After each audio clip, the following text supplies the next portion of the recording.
Welcome to Monday Morning Business Foreplay. I am Coleen Stubbs, and this is the strategic warm-up that makes the rest of your week hit just right. I'm the founder of Simplified CEO Systems, and I help midlife entrepreneurs simplify their business so that they can have both a business and a life that they love. I simplify go high level, teaching my clients how to simplify their business, how to automate, what to automate, when and how they should delegate, and what they should absolutely always do themselves. Today, my guest is Lisa Murphy, and we are diving into fear and focus in business. This is going to be fun. We're going to learn how to conquer it without shame, without fluff, and without waiting until we feel ready. Lisa will be sharing how to identify an internal dialogue that's holding you back, run a truth-lie audit that creates real shift, and build a reusable system for every limiting belief that shows up in your business. You're going to walk away with a real strategy, real perspective, and probably a few uncomfortable truths about yourself and your business, because growth never happens in your comfort zone. Lisa, welcome to Monday Morning Business Foreplay. Thank you. There we go. Thank you so much for having me here, Coleen. It is such a pleasure and an honor to be here with you today, and I am so excited. This is one of my favorite topics. Good. And you've got an extensive history in business. Do you want to start by sharing a little bit about that with us so that we understand that, hey, you really know it, right? Yes, I've actually been a serial entrepreneur all of my life, which is fantastic. I've been in several industries. And I've had businesses that have been in 6 and 7 figures, and I have businesses that have ended up total flop, and one ended me in bankruptcy. So I've been there, I've done it, I've been in the trenches, and I'm still in the trenches. Currently today, I operate a multi-6-figure trucking company and my executive coaching and fractional leadership business. I love that, Lisa. And one of the things that I love about Monday Morning Business Foreplay is that we actually get on with entrepreneurs who, they're not just talking, like you're walking the walk, girl. You got your boots strapped on and you've done it. And that's what we want. Is we don't want somebody, this isn't a webinar. It's never meant to be a, hey, I'm teaching you. It's like, let me share with you where I was in my business, what changed for me, what I was able to do, and how this can help you in your business. And I really just try to maintain that all the time. I think when Mike was on, he shared about talking with your story, and story is so important in all that we do. Carl, when he was our co-host, he came on and talked about networking and sales and the things that really matter. Both these men have been in business forever, just like you and I have. And that's what we're trying to build here, is a community of entrepreneurs that really know it and get it. So Lisa, let's dive into it. All right. Thank you so much. Fear and Focus is really a primary part of a program that I use for our mindset positioning. However, what I've come to realize over the last year is that even more than the fears that we're holding internally, we need to start addressing the dialogue that we have with ourselves. And so addressing that internal dialogue becomes important because we're influenced by the voices we hear on a daily basis. And there's only one voice that we hear all day long and every day, and that is our own voice.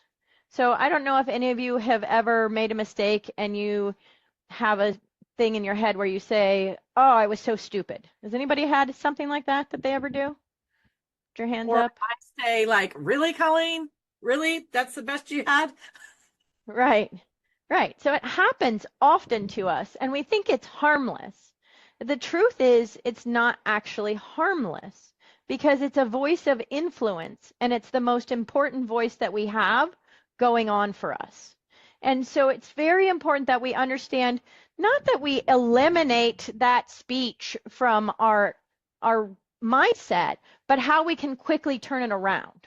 And when we can turn it around in less than a second and take a disempowering statement and make it into an empowering statement, that moves us forward into action instead of stopping us in our tracks.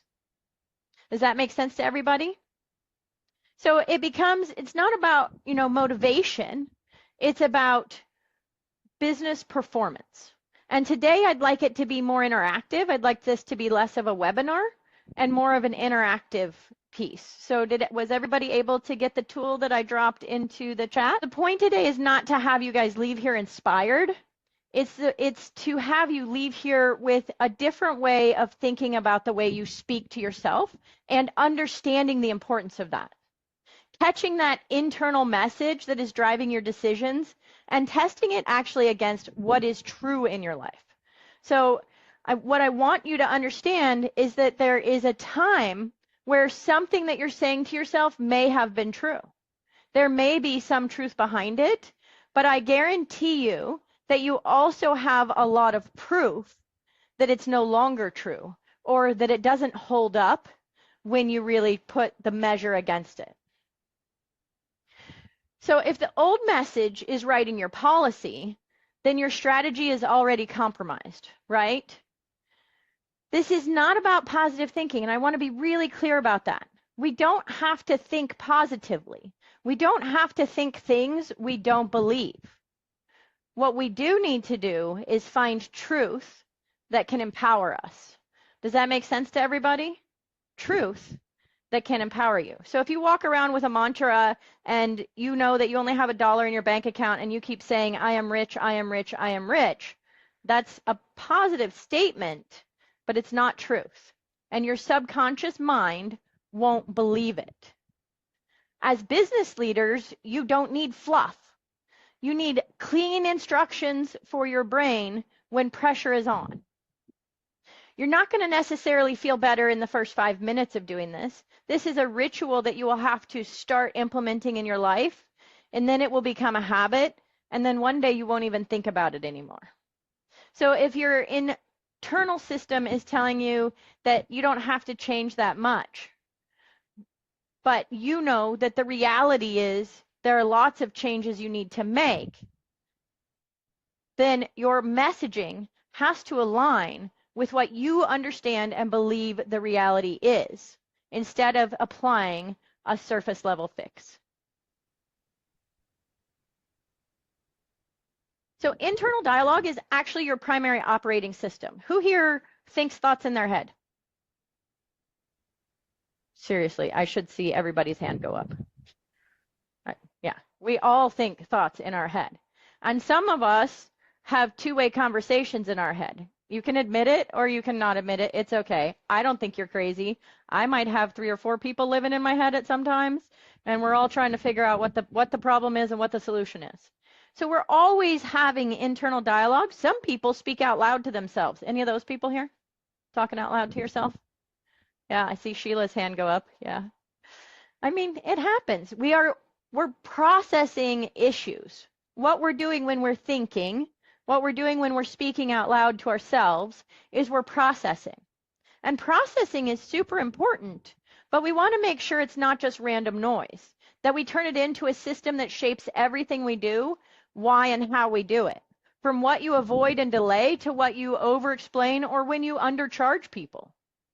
The system becomes most visible when the pressure rises. Do you find that when pressure rises in your business, you're harder on yourself?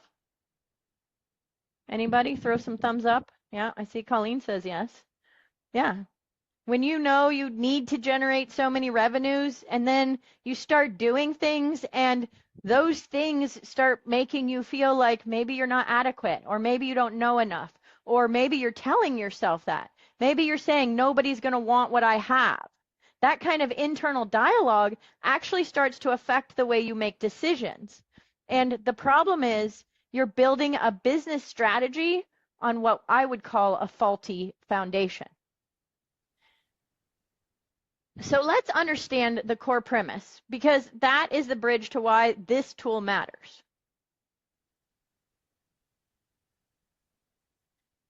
Pressure reveals patterns. And if you pay attention to the pressure that you are under and then the things you do and say to yourself when you are under pressure, you start to learn what is causing the break or the crumble in the way your business is operating.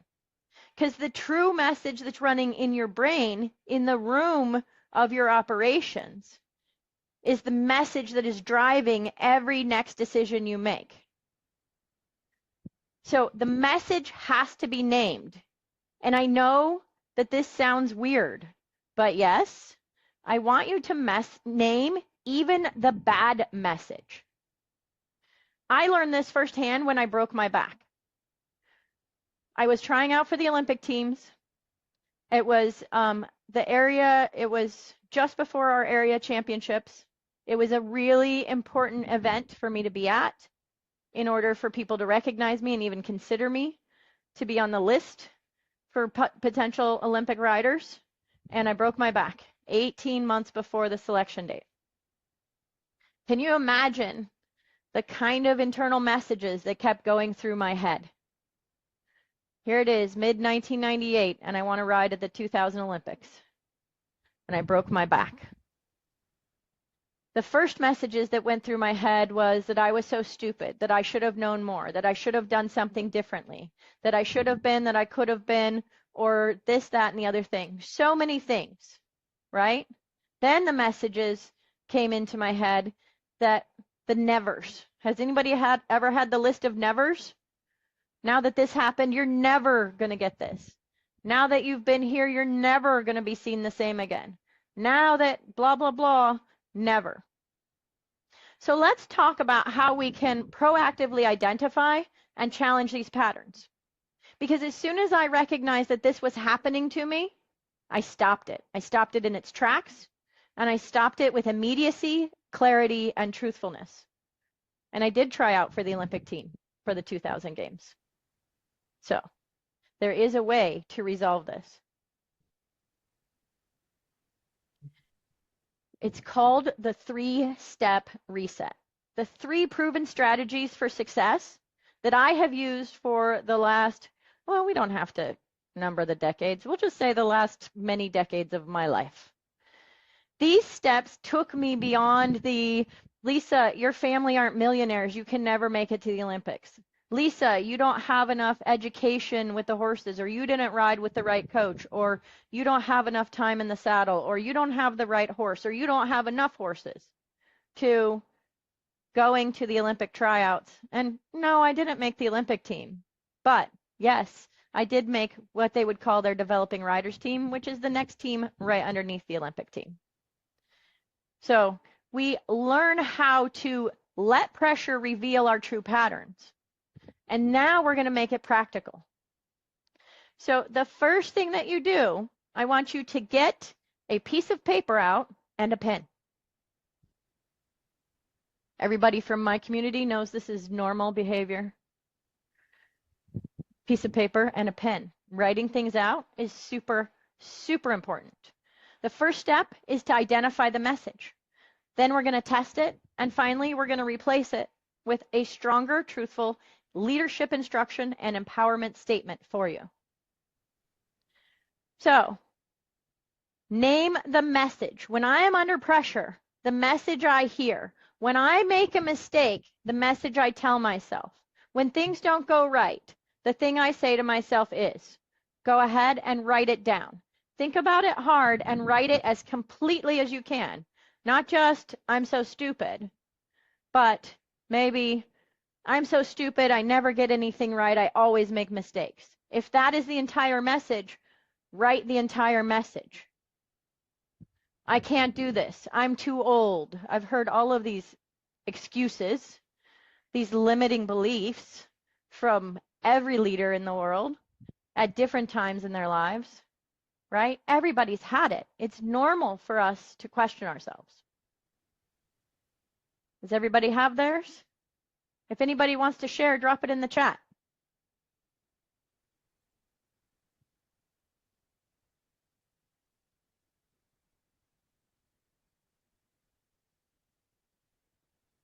Nicole, I'm counting on you to be the chat. Nicole and Coleen, I guess, chat speakers. They're probably pondering it right now, Lisa. Might not want to share. It's okay if you don't want to share. I'll say mine is that I have had a tendency to say to myself, that was stupid. Why are you so stupid? I know that seems weird, but I have had a tendency to say that to myself. And Olga says, my body did something stupid, but I am smarter. That's a good one, Olga. Angela says, is this even the right space to be spending your time in? Sarah says, I'm an idiot. There you go. Says, why are you doing this? I usually say, like, really, again? Like, how many times is it going to take? Right. There you go. So that's a great example, Coleen. Thank you. Instead of just writing down really again, you also write down how many times is this going to take. Okay? Because that's actually the entire statement. The entire thought. And Angela also added, why are you doing this? You're running out of time. So she completed her statement, I believe. Okay, great. Excellent. So now, and everybody's going to, before I change slides, don't freak out. Everybody's going to freak out. Don't freak out. Step number 2 is we are going to start to dissect the truth of the statement. So the first truth we're looking at, if the slide will change, there we go, is what it is costing you in your business.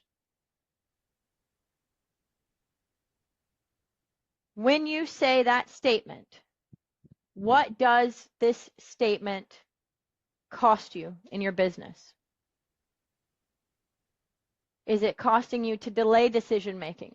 Is it costing you to delay taking action? Is it costing you? One of the fears that I had before I became better when I was selling insurance was my age. I'm selling insurance, life insurance, to people who are in their 40s and 50s, and I'm 18. So one of the fears I had was that they're going to think that I don't know enough.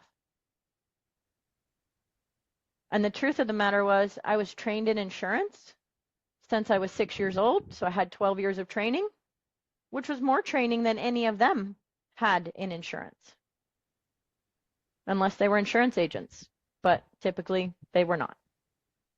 So what fear does it create when you say that statement? What is the pattern that you've noticed about yourself that saying that statement causes you to slow down, to not do?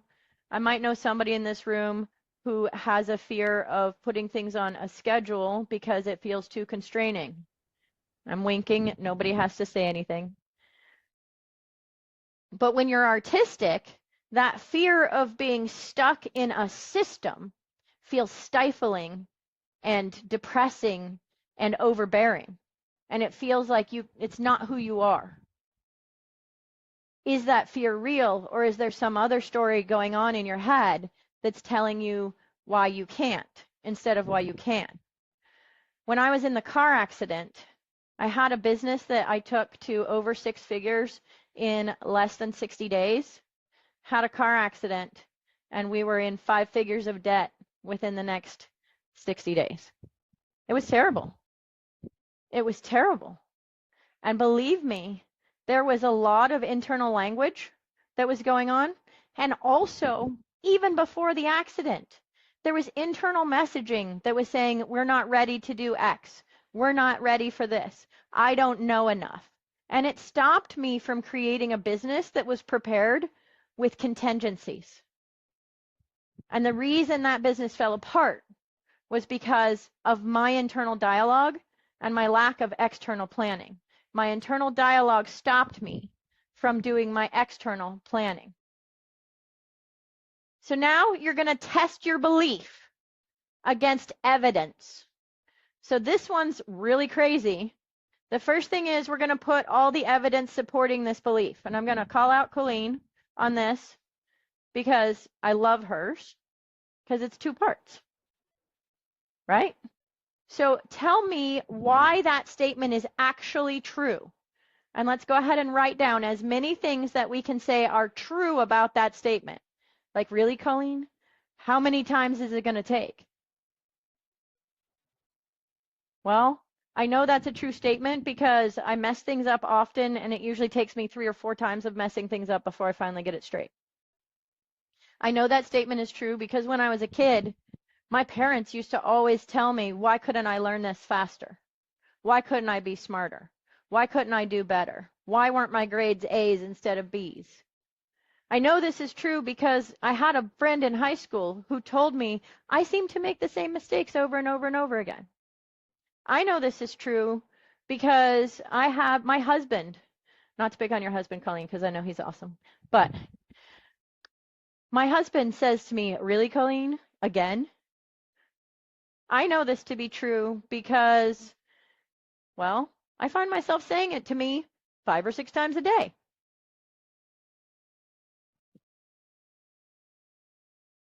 When you do this on your own, take as much time as you can and drag these answers out until you've squeezed every last bit out of your brain.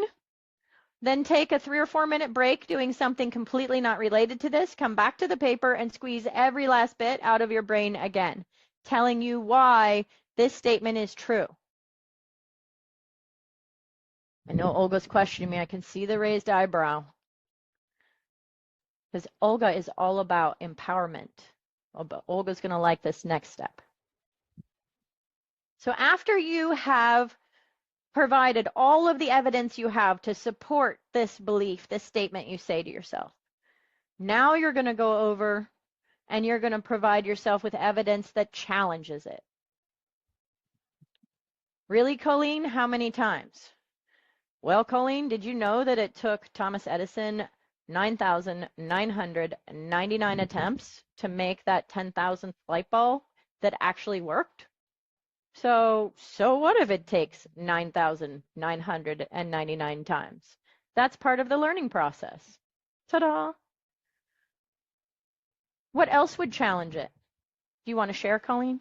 Anything that would challenge it? Where do you know that that statement doesn't hold water? Probably in history, for one, but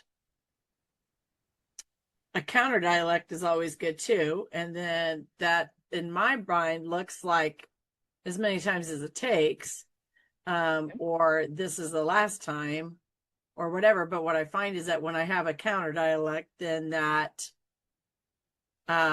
stops it right then, right? Does that make sense? Yes, but So even more powerful than a faster. yeah, even more powerful than a counter dialect is a counter truth. So really, Coleen, how many times? As many times as it takes. I mean, how many times did it take you to learn to write the letter A? And yet, can you write the letter A really well? Usually. I mean, you know, we all have our days. How many times did it take you reading The Cat in the Hat to understand what the cat in the hat actually meant? To actually say the words correctly, to actually do it without having to say the cat, the cat. I got it, the cat, right? So, yeah, it's okay, Coleen. People have to learn. Yeah, it's okay, Coleen, because that's how we get better. We don't get better by being perfect all the time. We get better by making mistakes and learning. And sometimes I would say, really, Coleen? Wow, what a great opportunity to put yourself in a place that one of your clients might be in so that you can help them in a better way when they get there. Because sometimes we get so good at things that we forget about the little mistakes or we forget about the little challenges. And so those might just be opportunities for you to know how to help a client in a better way the next time. It's also in your workbook. And that's why I wanted you guys to download the workbook, because it's also in the workbook. It walks you through this. Well, and also we'll have that later to work on as well, to keep going back over, because some of these things for me, Lisa, I feel like, you know, it's a habit, and the habit takes time, and we need to keep opening the workbook and keep going back through it and keep practicing, right? Correct. And the goal I challenge everybody with is, for every negative support statement you have, find 2 pieces of evidence that challenge it.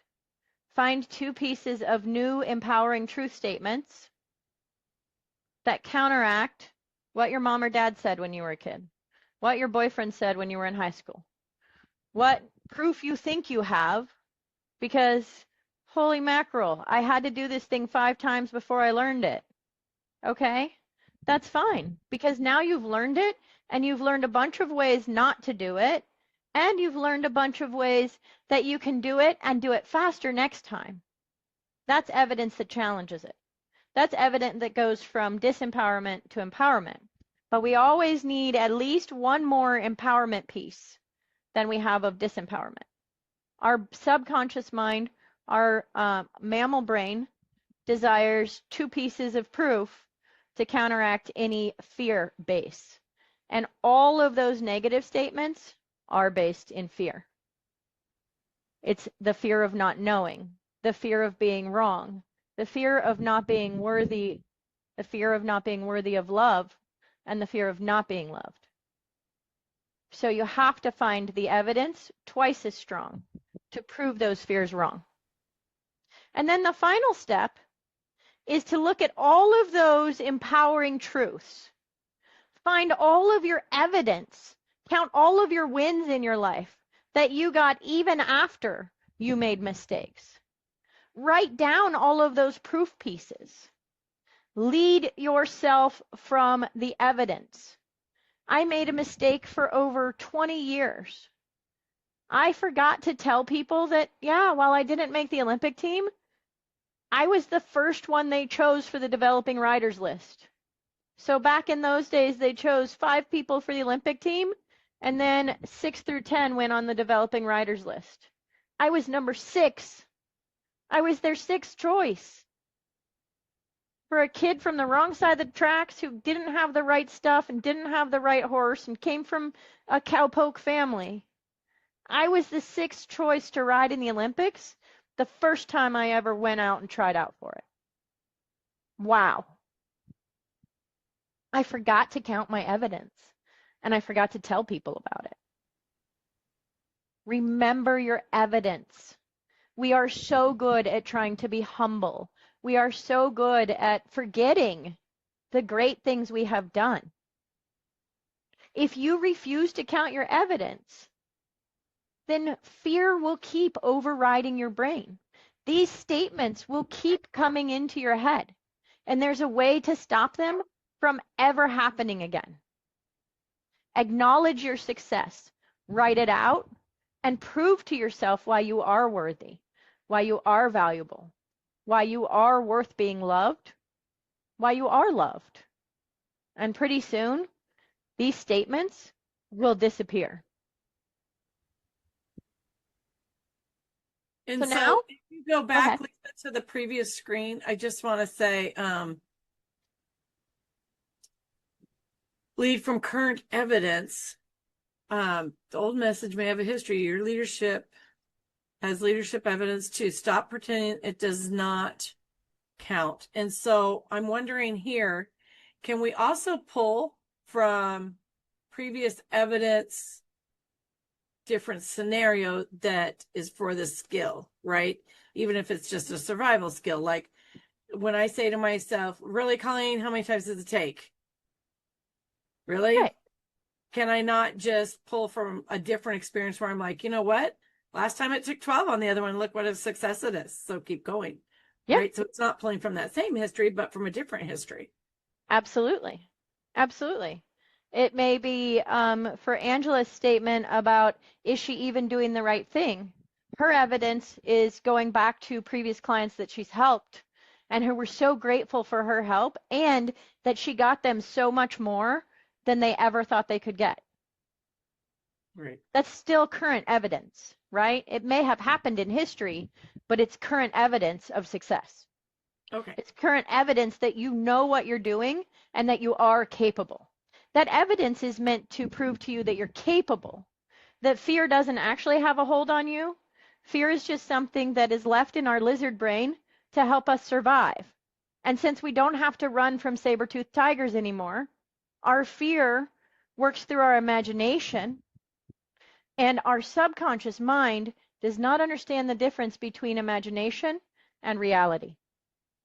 So we experience fear physically and emotionally the same whether a saber-toothed tiger is chasing us through the woods, or we're imagining ourselves showing up to do our very first speaker event and we're naked. Our body experiences that fear the same way. I mean, we know we would not show up naked. People would stop us walking through the hotel before we even got to the stage.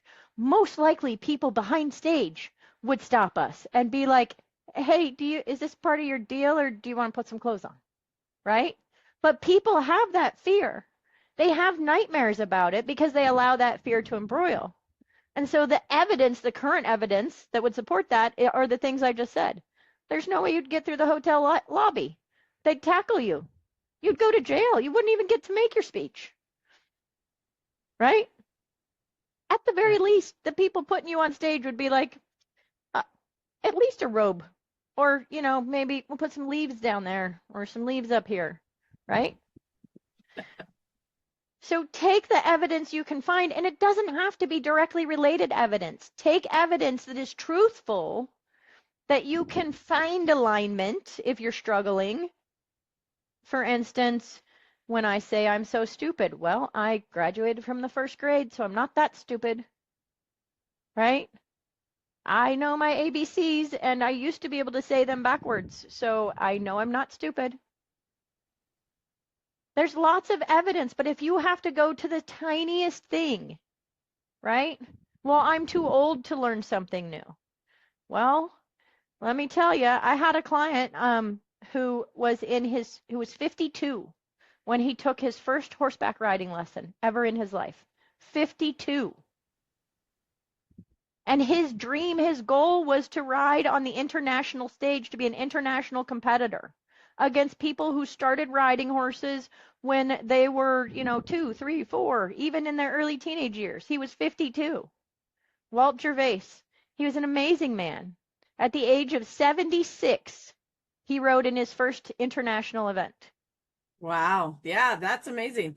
And what kind of evidence that is, right? Right. So as we're moving along, Lisa, we are coming up. We're about at quarter till, and I have some questions for you, but I want to allow you a few minutes to finish your slides.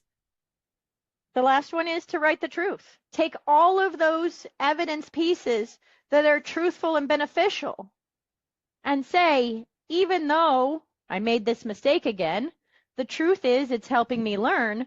And my next leadership action is to focus on what I learn and how that makes me better instead of the negative. I don't know. I just made that up on the fly. So you memorize this truth statement you make for yourself. It doesn't have to be this complicated. It can be simple. You can say, really, Coleen? Oh, yes, really, because I needed to learn. You see how that changes it? Instead of saying again, oh, yes, really, because I needed to learn. Oh, yes, really, because I need to help Nicole with this. And if I don't understand what she's going through, she's not going to understand what I'm telling her to do. Exactly. Oh, yes, really.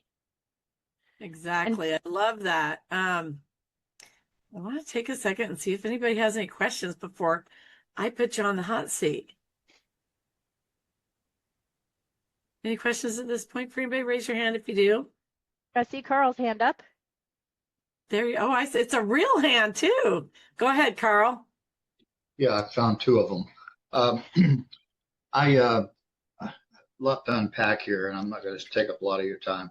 But first, I think when people are searching for their truth, it needs to be true. They can't make up a truth to make themselves feel better.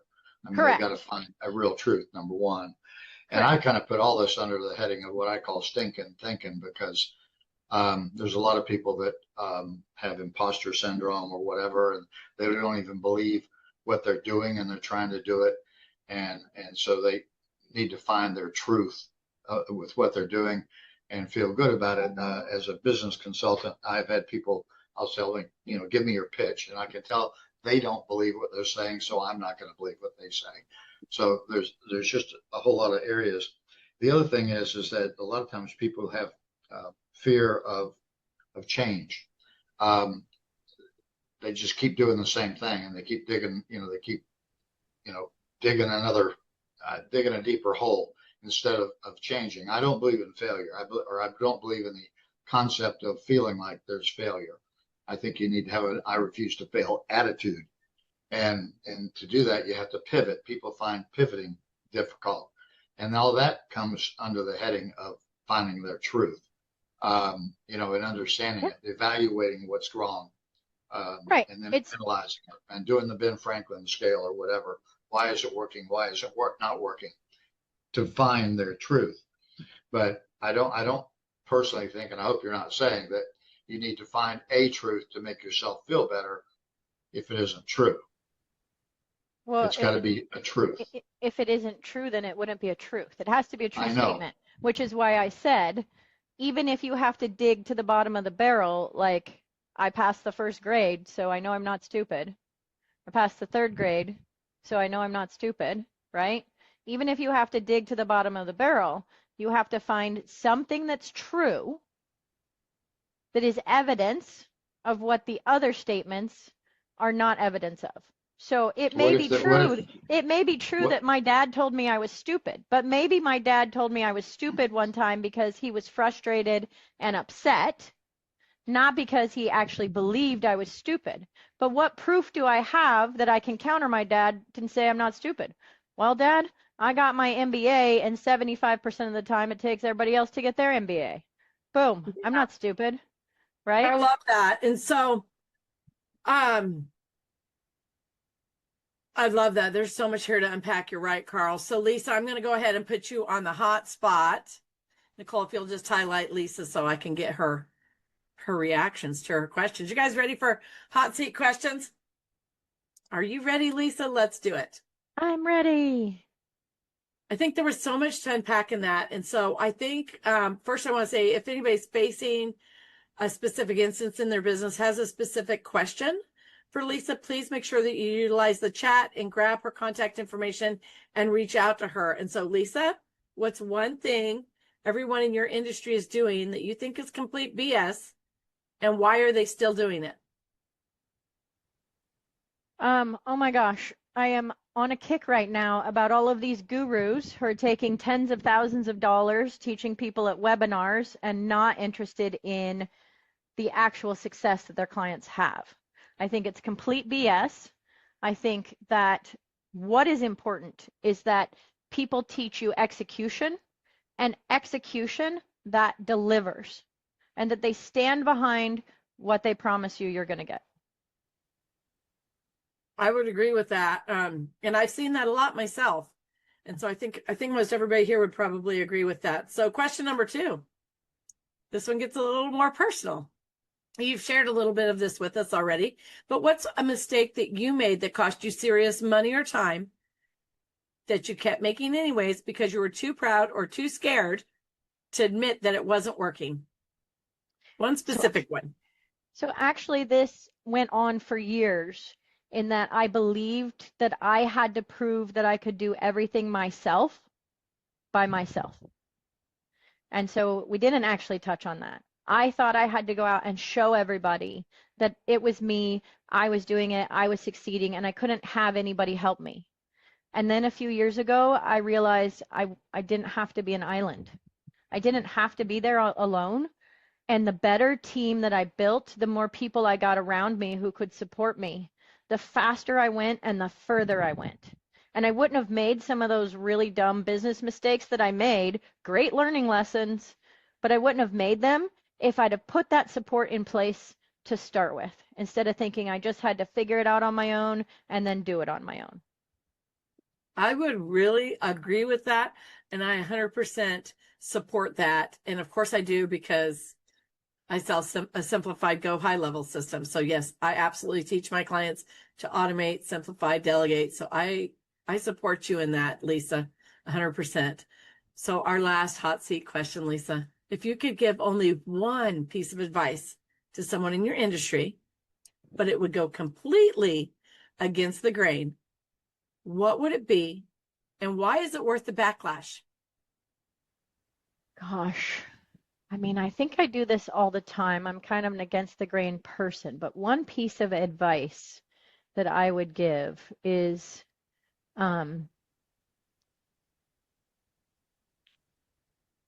You know, the thing that I am dealing with now, so this isn't so weird or wacky, but I tell people right now today, start creating your SOPs. I talked to a real estate agent a few weeks ago, and this is what brought this up for me. She's just got licensed as a real estate agent. And I asked her if she was planning to have her own agency someday, and she said yes. And I said, so when did you start writing your SOPs, your standards of operations? And she said, well, I just got licensed and I don't know anything. And I said to her, but you are signed up with a brokerage, right? And they're onboarding you. Is that correct? And she said, yes, but I still don't know anything. I said, actually, you do know something. And you know something that you're going to forget 3 or 5 years from now. You know right now what your experience of onboarding is like. You know what is working right now in the onboarding and what is not working, what you would do differently if it was your business. And people think, oh, I don't need to, I'll write those things down later, or that doesn't matter. Everything matters in your business. And having the standard operating procedures that you need to hand off to people or that you want to have happen to make your business better than the last business you were in, it starts today. It starts with even things you're thinking about. I do it all the time now with AI. I work out a problem with AI, and then I tell it at the end, write this into an SOP for me and file it away so that I have it. Create this as an SOP and file it away. And now AI has things called skills. So now I also have them create a skill so that they can, that's their standard operating procedure, right? You can add that skill now when you're having AI build things for you. And that's a standard operating guideline. You have to get things out of your head, whether it is the chaos of what you think you need to do this week, the structure of how you put things together. Oh, I just do it from memory. I know how to onboard my clients. Well, when you get hurt, when something happens to you, if you want to go on vacation, if everything lives in your head, then your clients are left at your mercy. If you're in a business where you take money from them up front and then they expect you to deliver on the backside and you don't have standard operating procedures in place, you don't have a contingency plan, and something happens to you, their money is lost. And what if that's the last dime they had to invest because they were expecting you to help them? Exactly. So it may not be against the grain. I'm just telling you to start it earlier than you think you need to, even if you're a solo operator. Let's condense that into one sentence. If you could give one piece of advice to someone in your industry, what would that be? It would be today. If you do something in your business that is a process, a thought, or something that is an execution, create the standard operating procedure as you are doing it. Okay, great. I love that. And I am a firm believer in creating SOPs and sharing those on a regular basis and also filing them away, but also because I might forget. So you're right on the nail there. So thank you for going there with that. Not everybody is always that honest about their business and their mistakes, and I truly appreciate that. So this has been Monday Morning Business Foreplay. If today's conversation helped you to see something differently, make one clearer decision, or take one meaningful step forward, then this hour has done exactly what it was designed to do, because clarity creates momentum and momentum beats motivation every time. Thank you so much, Lisa Murphy, for sharing your experience and your perspective with us today. If you found value in this conversation, please go connect with Lisa. Share this when you see it as a replay, tag someone who needs to hear it, and come back and join us again next week.